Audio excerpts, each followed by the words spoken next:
नमस्कार दोस्तों, आप लोगों का स्वागत है दृष्टिकोण में। हर शाम 5 बजे की तरह आज फिर हम लोग एक विशेष बात पर अपने दृष्टिकोण के साथ हाजिर हैं। तो दोस्तों, बीबीसी पैनोरामा ने एक डॉक्यूमेंट्री अभी दिखाई है और इंग्लैंड की यूनिवर्सिटी ऑफ बाथ, वहाँ पर शोधकर्ताओं ने भी एक रिपोर्ट प्रकाशित करी है और इसके अनुसार जो दुनिया की बहुत ही बड़ी तंबाकू कंपनी है ब्रिटिश अमेरिकन टोबैको या बैट, हज़ारों अमेरिकी डॉलर के ज़रिए कई लोगों को पैसे दिए, जिनमें राजनेता शामिल हैं, पत्रकार शामिल हैं, जिनमें वो लोग शामिल हैं जो हमारी नीतियाँ बनाते हैं अफ्रीकी देश में और अन्य महत्व के लोग हैं। अभी उसकी डिटेल्स हम लोग आएंगे और आपसे साझा करेंगे। और ये क्यों दिए? जिससे कि उसके प्रतिद्वंदी का व्यापार चौपट हो, उसका व्यापार बढ़े, उसका मुनाफा बढ़े और तंबाकू नियंत्रण की जो नीतियाँ बन रही हैं वो ऐसी ना बनने पाएँ कि उसका व्यापार, तंबाकू का व्यापार, जहर और मौत का व्यापार वो ना प्रभावित हो। तो ये रिसर्च जो है ये स्टॉप और TCRG ने करी। TCRG tobacco control research group है यूनिवर्सिटी ऑफ बाथ इंग्लैंड में, और जो स्टॉप है वो एक वैश्विक तंबाकू उद्योग के ऊपर निगरानी रखने के लिए बना हुआ एक समूह है। तो इन लोगों ने मैंने कि जैसा आपको बताया कि उन्होंने कई ऐसी बातें निकाली जो गैर कानूनी थी और कानूनी गैर कानूनी। तंबाकू उद्योग किसी भी हद तक जाके अपना व्यापार बढ़ाने पे उतारू है, और एक तरफ हमारी सरकारें ये वादा करती हैं कि सतत विकास लक्ष्य के लिए तंबाकू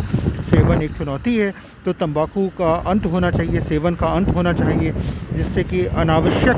बीमारियां, अनावश्यक असामयिक मृत्यु दर पर अंकुश लग सके। तो और दूसरी ओर आप देखिए कि कैसे तंबाकू उद्योग सब सरकारों के साथ मिलके और कैसे अफ्रीकी देशों में एक महामारी को जन्म रहा है। तो इस रिपोर्ट ने पाया कि ब्रिटिश अमेरिकन टोबैको या बैट ने कॉरपोरेट एस्पियोनेज किया, क्वेश्चनेबल पेमेंट्स करे, जिसमें प्रश्न उठाया जा सकता है, ऐसे उन्होंने राशियों को बांटा। और क्यों बांटा ये मैं पहले ही बता चुका हूँ, अपने व्यापार बढ़ाने के लिए। और ये करीब 10 देशों में बांटा, अफ्रीकी देशों में। और इसका जो कुल संख्या निकल के आई वो 6 लाख अमेरिकी डॉलर, 6 लाख अमेरिकी डॉलर को बांटा और अन्य तरीक़ों से इसका इस्तेमाल किया। इसमें जो प्रतिद्वंदी तंबाकू कंपनियां थी, उनके जो लोग काम करते हैं, उनके स्टाफ शामिल है जो ब्रिटिश अमेरिकन टोबैको से पैसे ले रहा था, राजनेता, पॉलिटिशियंस शामिल हैं, सिविल सर्वेंट्स, ब्यूरोक्रेट, अधिकारी शामिल हैं, और अन्य लोग हैं जो हमारी संसदीय समितियों में रहते हैं, पत्रकार शामिल हैं। और ये पैसा दिया गया, या तो कैश दिया गया, या बैंक वायर का ट्रांसफ़र करा गया, या और तरह से खर्च करा गया, उनके ऊपर कारें दी गई और उनके अभियान को में चंदा दिया गया, और पर डियम, हवाई जहाज़ का टिकट आदि है। तो अब आप बताइए कि ये तंबाकू उद्योग हम सब जानते हैं कि तंबाकू उद्योग अपने व्यापार को बढ़ाने के लिए किसी भी हद तक चला जाता है, लेकिन यहाँ पे तो जो नीतियाँ सरकार गैर कानूनी तरीके से किसी को रिश्वत देना, जैसे हमारे भारत के संविधान में, अच्छा हुआ ये भारत का नाम नहीं आया, लेकिन भारत के संविधान में तो अंतर्राष्ट्रीय पैसा चुनाव में लेना ही प्रतिबंधित है। तो ऐसी चीज़ें, ऐसे काम करना जो गैर कानूनी है, और किस लिए? जिससे कि उसका व्यापार बढ़ सके। और व्यापार से होता क्या है? जो तंबाकू का कानूनन व्यापार है कि वो एक प्रोडक्ट बनाता है और उसको बाज़ार में बेचता है। हम और आप जानते हैं कि वैज्ञानिक शोधों के अनुसार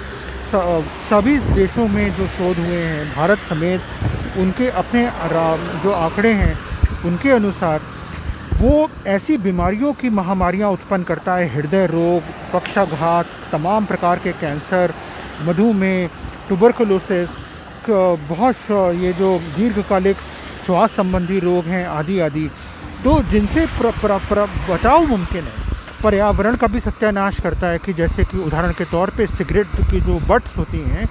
वो हमारे समुद्र में सबसे बड़ा ऐसा कचरा है जिससे पूर्णतः बचाव मुमकिन है। असामयिक मृत्यु 80 लाख से ऊपर लोग हर साल तंबाकू से मृत होते हैं, और जो जिसका कारण ही तंबाकू है, जो पूरी तरीके से जिससे बचाव मुमकिन है। तो ऐसे उद्योग को कहना कि ये कानूनन उद्योग है, ये तो बहुत ही ये तो सही बात नहीं होगी। अगर सरकारें सही मायने में सबको स्वास्थ्य सुरक्षा देना चाहती हैं, सबको सतत विकास, सबके लिए सतत विकास में विश्वास रखती हैं, तो उनको तंबाकू जैसे जहर का उत्पादन करने वाले उद्योग का और तंबाकू जैसे जहर को भ्रामक झूठ बोल के हमारे बच्चों और युवाओं को नशेड़ी बनाकर उस पर अपना धंधा जमाना, ऐसे उद्योग को कानूनन कहना, यही सरकारों के लिए शर्म की बात। दुनिया अभी नवंबर में हमारे सभी देशों की 180 से ज़्यादा देश की सरकारें, जिसमें भारत भी शामिल है,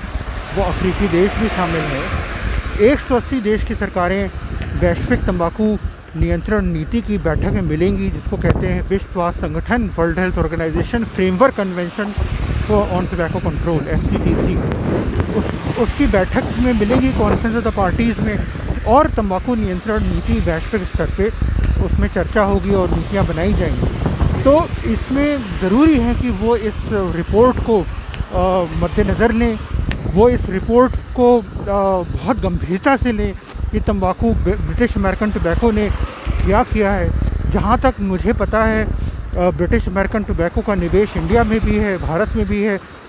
लेकिन इस पर विशेषज्ञ अपनी राय दें। और ये बात सही है तो ब्रिटिश अमेरिकन टोबैको के पैसे से जो भी कंपनी यहाँ भारत में पोषित हो रही है उन पर अंकुश लगना चाहिए, क्योंकि उनकी कंपनी गैर कानूनी तरीके से अफ्रीकी देशों में व्यापार करती है और इतनी भारी रकम को अपना व्यापार बढ़ाने के लिए उसने इस्तेमाल किया गैर कानूनी ढंग से। और जो सरकारें, अफ्रीकी देश की जो सरकारें जो सतत विकास के लिए जो प्रयास कर रही थी, हृदय रोग, कैंसर, डायबिटीज़, ट्यूबरकुलोसिस और इतने सारे और अन्य रोग हैं जो तंबाकू से होते हैं, जानलेवा रोग जो तंबाकू से होते हैं, उनके नियंत्रण करने में, असामयिक मृत्यु को कम करने में जो सरकारें प्रयास कर रही थी, उस सारे प्रयास को भी चौपट कर रहा है ब्रिटिश अमेरिकन टोबैको और ब्रिटिश अमेरिकन टोबैको जैसे तंबाकू उद्योग और उसके सहयोगी, जिसमें तंबाकू वाली फाउंडेशंस या गैर सरकारी संगठन भी हैं, जैसे कि smoke free foundation for a smoke free world, जो दुनिया की सबसे बड़ी कंपनी फिलिप मॉरिस का फाउंडेशन है, और ई सिगरेट जैसे electronic nicotine dispensing system and वाले जो नए उत्पाद आ गए हैं। लेकिन तंबाकू चाहे नए उत्पाद के रूप में आप लें या आप पुराने तरीके के उत्पादों से के रूप में तंबाकू का सेवन करें, तंबाकू से मृत्यु होती है, तंबाकू से जानलेवा रोग होते हैं,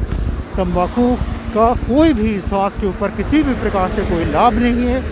और जो लोग कहते हैं कि अर्थव्यवस्था के लिए ज़रूरी है, वो भी ये जानते हैं भली भांति कि तंबाकू से जितना हम सरकारों को राजस्व प्राप्त होता है, उससे कहीं ज़्यादा तो तंबाकू जनित जानलेवा बीमारियों और रोगों की महामारियों के खर्च में पैसा व्यय होता है, और असामयिक मृत्यु से जो नुकसान होता है अर्थव्यवस्था को, वो 1.4 ट्रिलियन अमेरिकी डॉलर से अधिक है हर सालाना। तो उम्मीद है कि सरकारें चेतेंगी और ब्रिटिश अमेरिकन टोबैको जैसी सभी तंबाकू कंपनी और उनके सहयोगों के ऊपर अंकुश लगाने के लिए कठोर नियम, कानून और नीतियां बनाएंगी, जो नवंबर वाली वैश्विक FCTC की कॉन्फ्रेंस ऑफ द पार्टीज़ है। इसी बात के साथ मैं अपनी बात यहाँ पे CNA सेशन कोड में समाप्त करूँगा। और अगर आप इस रिपोर्ट के बारे में ब्रिटिश अमेरिकन टोबैको ने जो गैर कानूनी ढंग से जो पैसे खर्च करे हैं अफ्रीकी देशों में, इसके बारे में पढ़ना चाहते हैं तो www.expose TEXPOSE टोबैको TOBACCO.org पे जाएं, www.exposetobacco.org पे जाएं और अधिक जानकारी प्राप्त करें। इसी बात के साथ आज का CNS दृष्टिकोण में यहीं पर समाप्त करता हूँ और कल शाम फिर 5 बजे हम लोग मिलेंगे किसी और मुद्दे के ऊपर आपसे बात करने के लिए।